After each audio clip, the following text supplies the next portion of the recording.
La Bible en un an. Lecture du 21 août. 1 Corinthiens, chapitre 14, versets 1 à 17. Recherchez la charité. Aspirez aussi aux dons spirituels, mais surtout à celui de prophétie. En effet, celui qui parle en langue ne parle pas aux hommes, mais à Dieu, car personne ne le comprend. Et c'est en esprit qu'il dit des mystères. Celui qui prophétise, au contraire, parle aux hommes, et les édifie, les exhorte, les console. Celui qui parle en langue s'édifie lui-même. Celui qui prophétise édifie l'Église. Je désire que vous parliez tous en langue, mais encore plus que vous prophétisiez. Celui qui prophétise est plus grand que celui qui parle en langue, à moins que ce dernier n'interprète pour que l'Église en reçoive de l'édification. Et maintenant, frères, de quelle utilité vous serais-je si je venais à vous parlant en langue, et si je ne vous parlais pas par révélation ou par connaissance, ou par prophétie, ou par doctrine? Si les objets inanimés qui rendent un son comme une flûte ou une harpe ne rendent pas des sons distincts, comment reconnaîtra-t-on ce qui est joué sur la flûte ou sur la harpe? Et si la trompette rend un son confus, qui se préparera au combat? De même vous, si par la langue, vous ne donnez pas une parole distincte, comment saura-t-on ce que vous dites? Car vous parlerez en l'air. Quelque nombreuses que puissent être dans le monde les diverses langues, il n'en est aucune qui ne soit une langue intelligible. Si donc je ne connais pas le sens de la langue, je serai un barbare pour celui qui parle, et celui qui parle sera un barbare pour moi. De même vous, puisque vous aspirez aux dons spirituels, que ce soit pour l'édification de l'Église, que vous cherchiez à en posséder abondamment. C'est pourquoi que celui qui parle en langue prie pour avoir le don d'interpréter. Car si je prie en langue, mon esprit est en prière, mais mon intelligence demeure stérile. Que faire donc? Je prierai par l'esprit, mais je prierai aussi avec l'intelligence. Je chanterai par l'esprit, mais je chanterai aussi avec l'intelligence. Autrement, si tu rends grâce par l'esprit, comment celui qui est dans les rangs de l'homme du peuple répondra-t-il Amen à ton action de grâce, puisqu'il ne sait pas ce que tu dis? Tu rends, il est vrai, d'excellentes actions de grâce, mais l'autre n'est pas édifié. Job, chapitre 1. Il y avait dans le pays d'Uz un homme qui s'appelait Job. Et cet homme était intègre et droit, il craignait Dieu et se détournait du mal. Il lui naquit 7 fils et 3 filles. Il possédait 7000 brebis, 3000 chameaux, 500 paires de bœufs, 500 ânesses et un très grand nombre de serviteurs. Et cet homme était le plus considérable de tous les fils de l'Orient.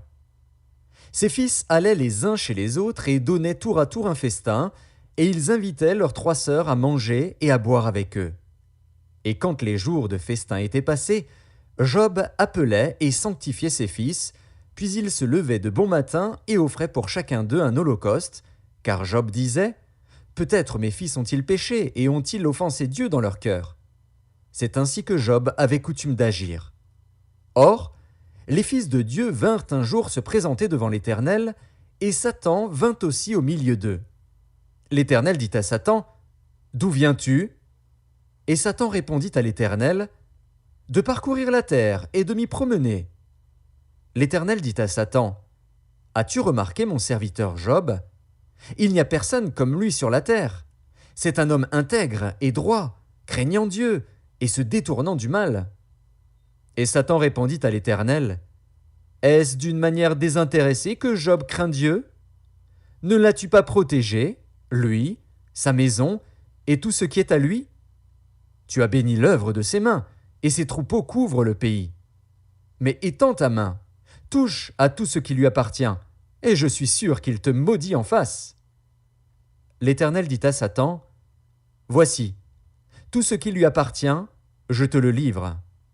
Seulement, ne porte pas la main sur lui. » Et Satan se retira de devant la face de l'Éternel. Un jour que les fils et les filles de Job mangeaient et buvaient du vin dans la maison de leur frère aîné, il arriva auprès de Job un messager qui dit « Les bœufs labouraient et les ânesses paissaient à côté d'eux. Des Sabéens se sont jetés dessus, les ont enlevés et ont passé les serviteurs au fil de l'épée. Et je me suis échappé, moi seul, pour t'en apporter la nouvelle. » Il parlait encore, lorsqu'un autre vint et dit « Le feu de Dieu est tombé du ciel, a embrasé les brebis et les serviteurs, et les a consumés. Et je me suis échappé moi seul pour t'en apporter la nouvelle. » Il parlait encore, lorsqu'un autre vint et dit « Des Chaldéens, formés en 3 bandes, se sont jetés sur les chameaux, les ont enlevés et ont passé les serviteurs au fil de l'épée. Et je me suis échappé moi seul pour t'en apporter la nouvelle. » Il parlait encore, lorsqu'un autre vint et dit « Tes fils et tes filles mangeaient et buvaient du vin dans la maison de leur frère aîné, et voici, un grand vent est venu de l'autre côté du désert et a frappé contre les 4 coins de la maison. Elle s'est écroulée sur les jeunes gens, et ils sont morts. Et je me suis échappé moi seul pour t'en apporter la nouvelle. » Alors Job se leva, déchira son manteau et se rasa la tête. Puis, se jetant par terre, il se prosterna et dit « Je suis sorti nu du sein de ma mère, et nu je retournerai dans le sein de la terre. L'Éternel a donné, et l'Éternel a ôté. Que le nom de l'Éternel soit béni. » En tout cela, Job ne pécha point et n'attribua rien d'injuste à Dieu. Job, chapitre 2. Or, les fils de Dieu vinrent un jour se présenter devant l'Éternel, et Satan vint aussi au milieu d'eux se présenter devant l'Éternel. L'Éternel dit à Satan, « D'où viens-tu » Et Satan répondit à l'Éternel, « De parcourir la terre et de m'y promener. » L'Éternel dit à Satan, « As-tu remarqué mon serviteur Job ? Il n'y a personne comme lui sur la terre. C'est un homme intègre et droit, craignant Dieu et se détournant du mal. Il demeure ferme dans son intégrité, et tu m'excites à le perdre sans motif. » Et Satan répondit à l'Éternel, « Peau pour peau. Tout ce que possède un homme, il le donne pour sa vie. Mais étends ta main, touche à ses os et à sa chair, et je suis sûr qu'il te maudit en face. » L'Éternel dit à Satan, « Voici, je te le livre. Seulement, épargne sa vie. » Et Satan se retira de devant la face de l'Éternel. Puis il frappa Job d'un ulcère malin, depuis la plante du pied jusqu'au sommet de la tête. Et Job prit un tesson pour se gratter et s'assit sur la cendre. Sa femme lui dit, « Tu demeures ferme dans ton intégrité. Maudis Dieu et meurs. » Mais Job lui répondit, « Tu parles comme une femme insensée. Quoi ? Nous recevons de Dieu le bien, et nous ne recevrions pas aussi le mal ?» En tout cela Job ne pécha point par ses lèvres. 3 amis de Job, Éliphaz de Théman, Bildad de Shuar et Tsophar de Naama, apprirent tous les malheurs qui lui étaient arrivés. Ils se concertèrent et partirent de chez eux pour aller le plaindre et le consoler. Ayant de loin porté les regards sur lui, ils ne le reconnurent pas, et ils élevèrent la voix et pleurèrent. Ils déchirèrent leurs manteaux, et ils jetèrent de la poussière en l'air au-dessus de leur tête. Et ils se tinrent assis à terre auprès de lui 7 jours et 7 nuits, sans lui dire une parole, car ils voyaient combien sa douleur était grande. Job, chapitre 3. Après cela, Job ouvrit la bouche et maudit le jour de sa naissance. Il prit la parole et dit, « Périsse le jour où je suis né, et la nuit qui dit, « Un enfant mâle est conçu !» Ce jour, qu'il se change en ténèbres, que Dieu n'en ait point souci dans le ciel, et que la lumière ne rayonne plus sur lui. Que l'obscurité et l'ombre de la mort s'en emparent, que des nuées établissent leur demeure au-dessus de lui, et que de noirs phénomènes l'épouvantent.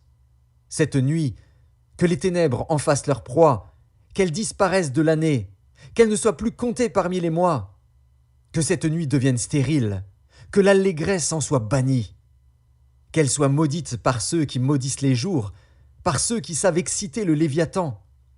Que les étoiles de son crépuscule s'obscurcissent, qu'elle attende en vain la lumière, et qu'elle ne voie point les paupières de l'aurore. Car elle n'a pas fermé le sein qui me conçut, ni dérobé la souffrance à mes regards. Pourquoi ne suis-je pas mort dans le ventre de ma mère? Pourquoi n'ai-je pas expiré au sortir de ses entrailles? Pourquoi ai-je trouvé des genoux pour me recevoir et des mamelles pour m'allaiter? Je serai couché maintenant, je serai tranquille, je dormirai, je reposerai, avec les rois et les grands de la terre qui se bâtirent des mausolées, avec les princes qui avaient de l'or et qui remplirent d'argent leurs demeures. Où je n'existerai pas, je serai comme un avorton caché, comme des enfants qui n'ont pas vu la lumière. Là ne s'agitent plus les méchants, et là se reposent ceux qui sont fatigués et sans force. Les captifs sont tous en paix, ils n'entendent pas la voix de l'oppresseur. Le petit et le grand sont là, et l'esclave n'est plus soumis à son maître. Pourquoi donne-t-il la lumière à celui qui souffre, et la vie à ceux qui ont l'amertume dans l'âme, qui espèrent en vain la mort, et qui la convoitent plus qu'un trésor, qui seraient transportés de joie et saisis d'allégresse s'ils trouvaient le tombeau?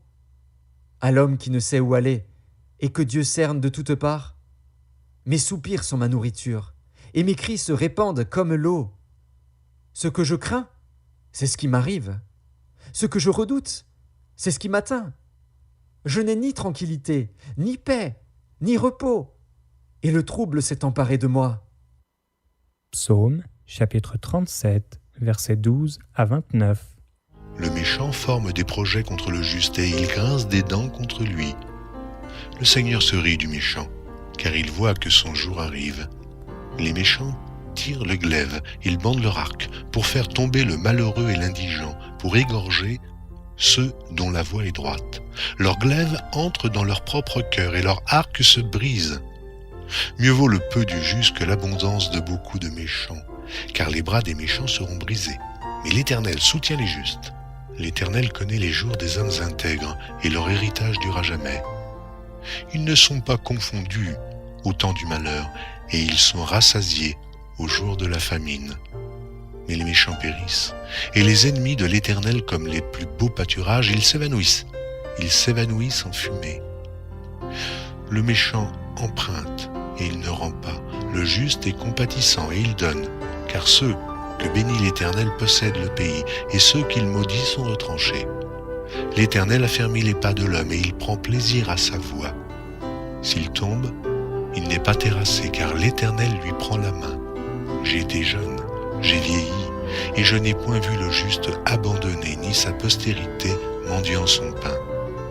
Toujours il est compatissant, et il prête, et sa postérité est bénie. Détourne-toi du mal, fais le bien, et possède à jamais ta demeure. Car l'Éternel aime la justice, et il n'abandonne pas ses fidèles. Ils sont toujours sous sa garde, mais la postérité des méchants est retranchée. Les justes posséderont le pays, et ils y demeureront à jamais. Proverbes, chapitre 21, versets 25 et 26. Les désirs du paresseux le tuent, parce que ses mains refusent de travailler. Tout le jour il éprouve des désirs, mais le juste donne sans parcimonie.